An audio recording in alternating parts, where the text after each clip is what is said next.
Hey boys and girls, today we're going to talk about vases. Yes, as in ceramic vases.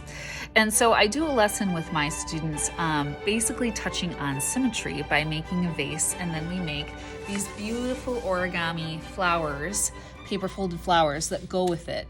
And I touch on ancient Greek vases, I touch on vases from the Ming Dynasty in this lesson, and you can see those pictures here. Which is really fun to kind of introduce some art history. This lesson today on this video is just going to focus on making the vase and focusing on the symmetrical elements of this. Symmetry means, right, that something is the same on both sides, and typically there is a line of symmetry. The lesson where I make the origami flowers is going to be a separate lesson on Art Recycled, but you can definitely pair that with this one to make this beautiful project. So without further ado, let's get started. All right, boys and girls, to start my ancient vase, I have my paper here. Today it's manila paper. You could use white paper too. And I'm gonna have it going vertically. The first thing I'm going to do is I'm going to fold it in half like this, matching up the corners, pressing down the middle, and then opening back up.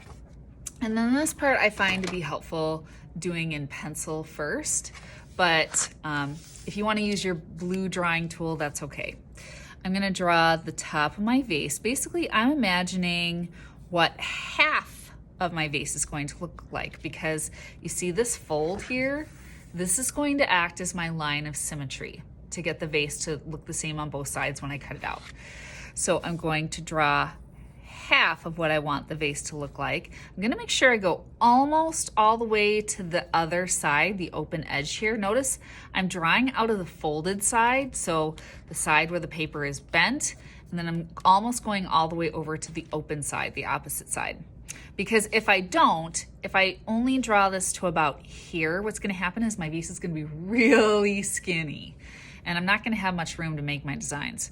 So now maybe my vase is gonna go down, not coming too close over here, because again, I don't want it to be really thin. And then maybe I'll come down and down again, almost to the other side, and then all the way to the bottom. Okay, so this is what half of my vase is gonna be. Let's see what it looks like when I cut it out.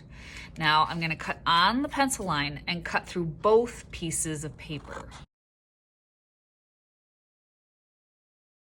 Not bad, I like it. So now I'm going to draw my symmetrical designs. Now when I do this with my students in art class, I typically have them draw their designs in pencil first. I'm not gonna do that today, I'm just gonna use my blue tool. So this fold is my line of symmetry. And what I'm going to do is I'm going to brainstorm certain lines to put in this design. To do that, a lot of times, I'll give my students something that looks like this. This is a line brainstorm sheet, just kind of to get those creative juices flowing, to figure out some lines or some shapes that they would want to put in their vase. So I see zigzags, little hatch marks, polka dots, dashed lines, curlicues, lines that look like water, or lines that look like spirals like that. So actually, I really like that. I'm going to start with that first. So I'm going to start up at the top.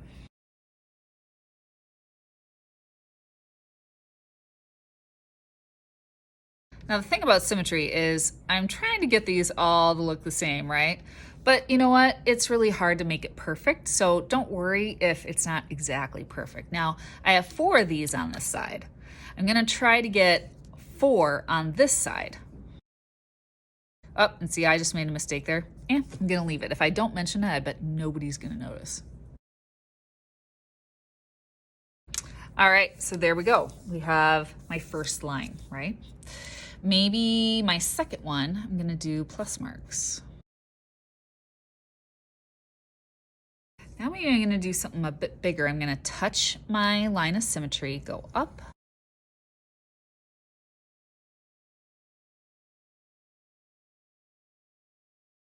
You're going to keep seeing me do this as I go down, again, using this fold here as my line of symmetry.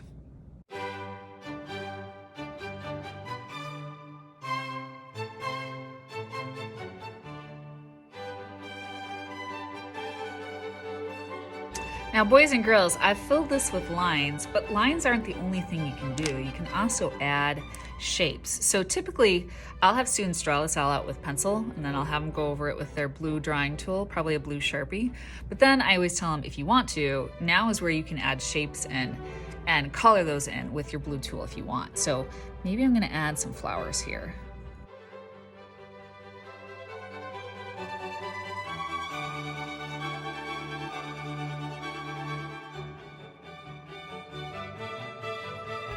Now, I made a mistake here. You can see that.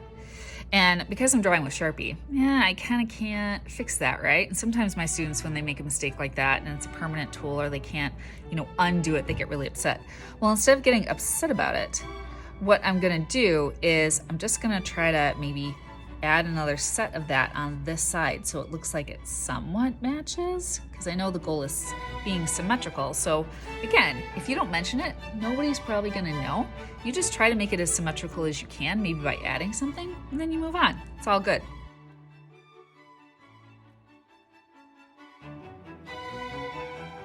And I think that's all I want to do with my vase. So that's a very easy way, boys and girls, to kind of make an ancient vase for maybe a school project that you have if you're studying something on ancient Greece or the Ming Dynasty in China or something like that. So I hope you enjoy this lesson. What would be even cooler is if you looked up ancient Greek symbols or symbols from the Ming Dynasty and you actually incorporated them into the vase. But this lesson was more so on symmetry and just touching base on those ancient beautiful art forms. So I hope you enjoyed this lesson. If you want to go ahead and make the paper flowers that you saw in the intro, that is another lesson on Art Recycled. I will see you next time. Bye.